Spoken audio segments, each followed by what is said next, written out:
79तम स्वाधीनता दिवस उपलक्षे अंचलवासी गोलामुंडावासी तथा कलाहांडीवासी समस्त को हार्दिक अभिनंदन और शुभेच्छा।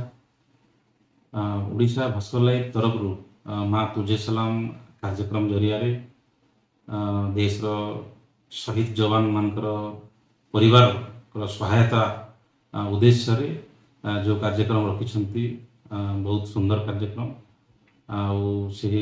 ओडिशा लाइव भास्कर तरफ जो कार्यक्रम रखाई से कार्यक्रम को मुझे स्वागत जनाऊँगी एवं स्वागत योग्य पदक्षेप 15 वर्ष दीर्घ 15 वर्ष हम जो कार्यक्रम रखिंट समस्त समस्त प्रशंसा कर कार्यक्रम को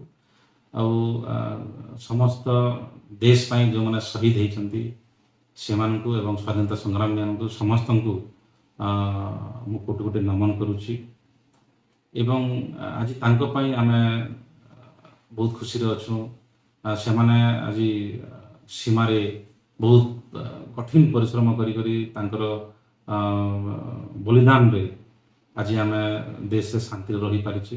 तेणु तांको मध्य समस्त को स्वाधीनता दिवस उपलक्षे हार्दिक अभिनंदन जनाऊँगी।